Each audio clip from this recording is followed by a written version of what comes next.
والصلاة والسلام على أشرف الأنبياء والمرسلين نبينا محمد وعلى آله وصحبه أجمعين. أعوذ بالله من الشيطان الرجيم. بسم الله الرحمن الرحيم. إن هو إلا ذكر للعالمين. سبحانك لا علم لنا إلا ما علمتنا إنك أنت العليم الحكيم. رب اشرح لي صدري ويسر لي أمري واحلل عقدة من لساني يفقهوا قولي. رب زدنی علما. قرآن اللہ کی آخری کتاب ہے اور جس سے انسان پر اس قرآن کو نازل کیا گیا وہ آخری نبی اور رسول ہے. انسان اللہ کی ایک خاص مخلوق ہے جس کی رہنمائی کے لیے اللہ نے ہر دور میں انبیاء و مرسلین کو بھیجا ہے.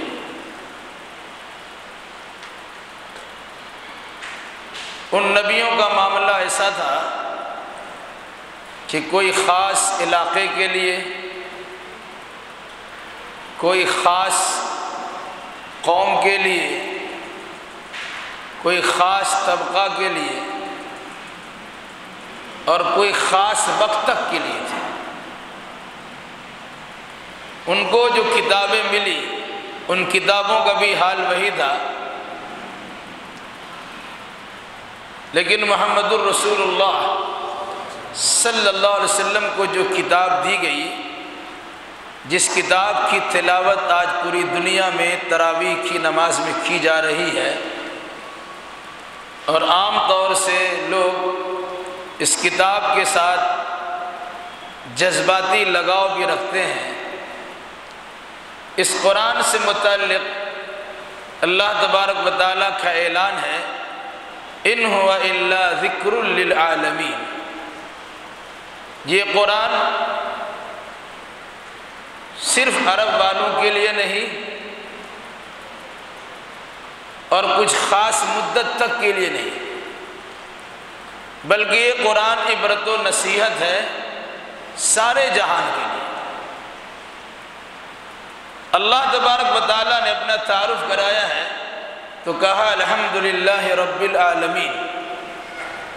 ہر طرح کی تعریف اللہ کے لیے جو سارے جہان کا رب ہے.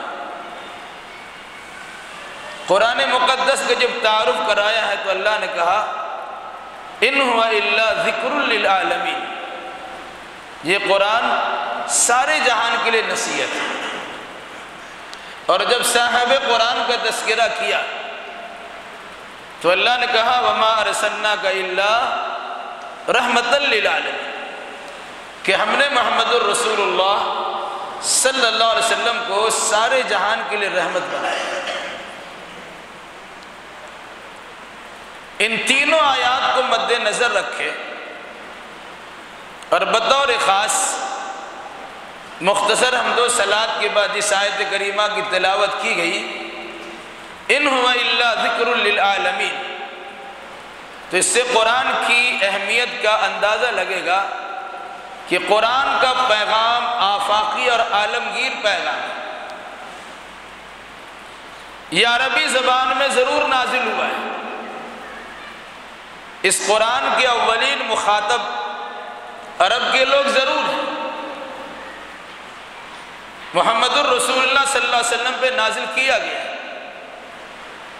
لیکن یہ کتاب عرب سے نکل کر عجم تک رشد و ہدایت کا ذریعہ ہے.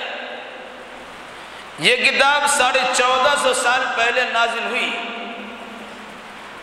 لیکن ابھی بھی اس کی ہدایت ہے اور قیامت تک اس کی ہدایت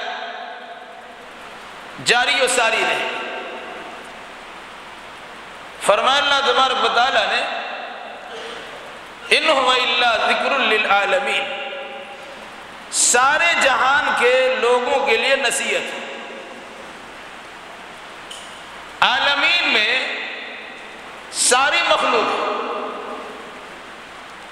چونکہ ذمہ دار مخلوق جن سے عبادت کا مطالبہ کیا گیا ہے وہ یا تو جنات ہے یا انسان ہے۔ فرشتوں کی پوری زندگی اللہ کی بندگی میں لگی ہوئی ہے، ان سے خطا اور غلطی کا سرزد ہونا محال ہے کہ اللہ نے ان کے اندر نفسانیت رکھی ہی نہیں۔ لا یعصون اللہ ما امرہم ویفعلون ما یؤمرون، یہ فرشتے اللہ کی نافرمانی نہیں کرتے بلکہ ان کو جو حکم دیا جاتا ہے انہیں بجا لاتے ہیں۔ رہا دوسری اور تیسری مخلوق، انسان سے پہلے روئے زمین پر جنات کی آبادی تھی اور آج بھی ہے۔ جن وہ مخلوق جو ہماری نگاہوں سے اوجھل ہے، جن کا مطلب ہی ہوتا ہے پوشیدہ، اور انسان جن کے اندر باضابطہ انس اور محبت پائی جاتی ہے، آدمیت اور انسانیت پائی جاتی ہے۔ ان کے لیے اللہ کے نبی صلی اللہ علیہ وسلم کو مبعوث کیا گیا، جس میں جنات بھی شامل ہیں اور انسان بھی شامل ہیں۔ ایھا الثقلین کے قرآن نے تذکرہ کیا ہے، وما خلقت الجن والانس الا لیعبدون کا ذکر کیا ہے کہ انسان اور جنات سے اللہ نے عبادت کا مطالبہ کیا۔ یوں تو ساری مخلوقات اللہ کی عبادت و بندگی میں لگی ہوئی ہے، اس کی تسبیح و تحلیل میں لگی ہوئی ہے، اس کی تقدیس اور بزرگی بیان کرنے میں مشغول ہے۔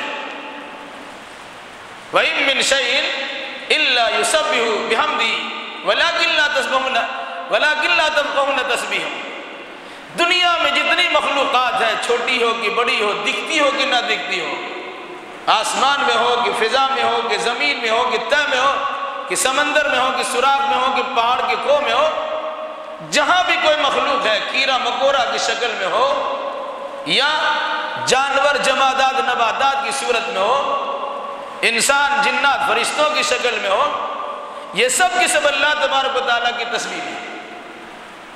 اگر جن کی ہم تسبیح نہیں سمجھ سکتے ہیں یہ الگ سی بات ہے، لیکن سب اللہ کی بندگی میں۔ لیکن دو مخلوقات ایسی ہیں جن سے باضابطہ عبادت کا مطالبہ ہے، اگر یہ دو مخلوق اللہ کی بندگی نہ کرے اور قرآن مقدس سے عبرت و نصیحت حاصل نہ کرے تو اللہ تبارک و تعالیٰ کی اس کی گرفت ہو سکتی ہے، جن کو قرآن نے کہا وَمَا خَلَقْتُ الْجِنَّ وَالْإِنسَ إِلَّا لِيَعْبُدُونَ، انسان اور جنات کو میں نے صرف اپنی عبادت کے لیے پیدا کیا۔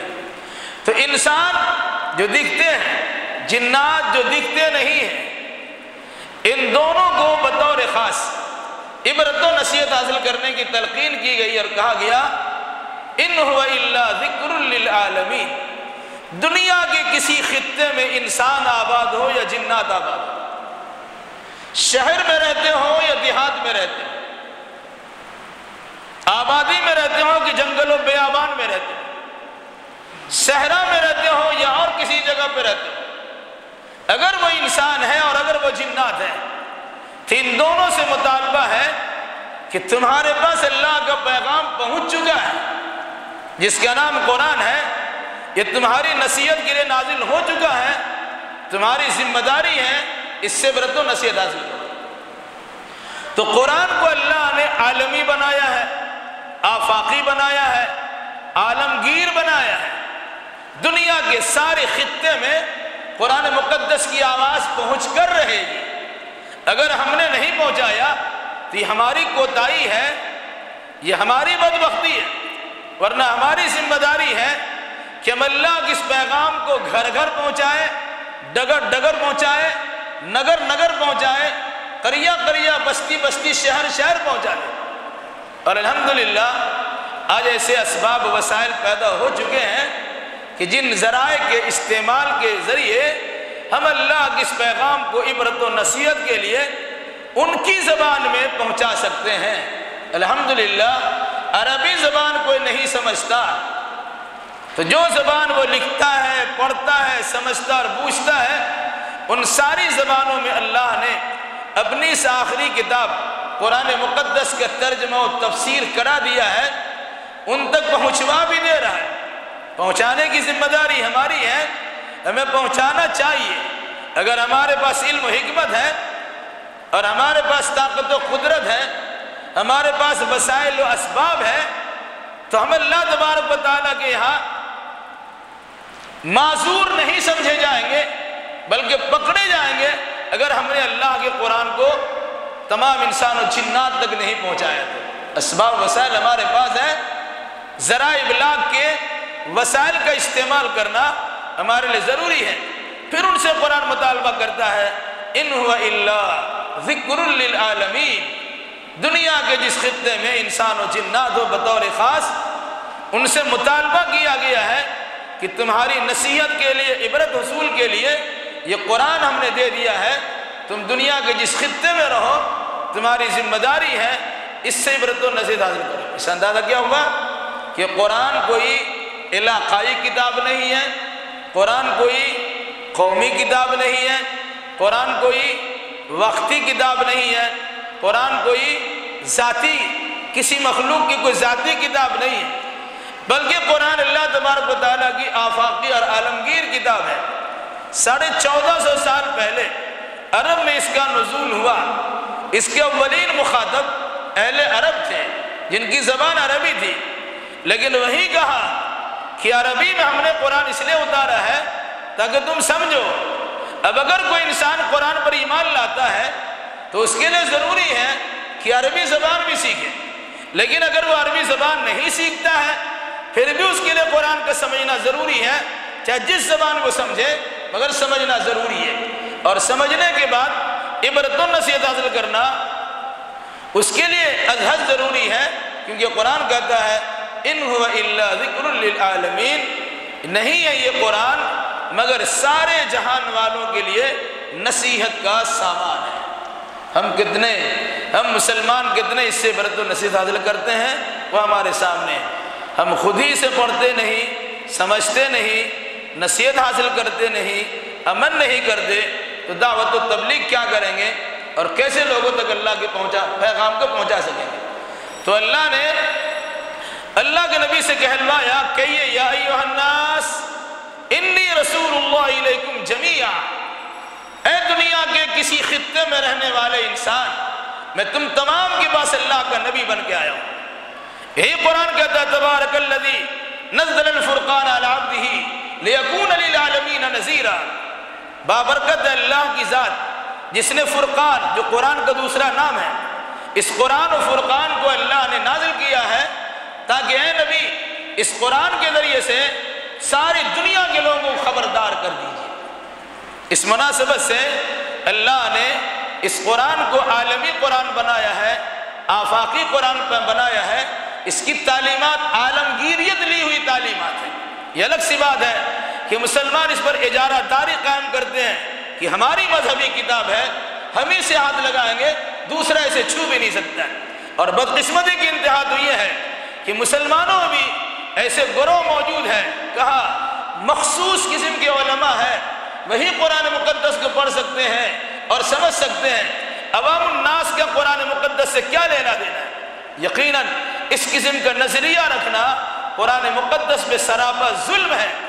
نہیں سمجھتا انسان قرآن کو تب وسیم رضوی پیدا ہوتا ہے، تب سلمان رشدی پیدا ہوتا ہے، تب تسلیمہ نسرین پیدا ہوتی ہے کہ دو چار آگے پیچھے سے سیاق و سباب کا خیال رکھے بغیر کچھ چیزوں کو اٹھایا اور دنیا والوں کے سامنے توڑ مروڑ کے پیش کرنا شروع کر دیا، اور یہ کہا کہ دہشت گردی کی تعلیم یہ کتاب دیتی ہے، جہادی یہ کتاب بناتی ہے، لوگوں کے حقوق کو غصب کرنے والی کتاب وغیرہ ذالک۔ اس قسم کے باتیں اس لیے پیدا ہوتی ہیں کہ ہم نے انہیں سمجھایا نہیں اور ایسے لوگوں نے سمجھنے کی کوشش بھی نہیں کی ہے۔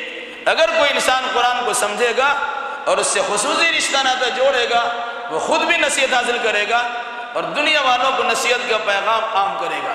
اللہ ہمیں اور آپ کو اور جملہ مسلمانوں کو قرآن کے عالمی پیغام کو سمجھنے اور اس کی نشر و اشاعت کرنے کی توفیق ارزانی نصیب فرمائے۔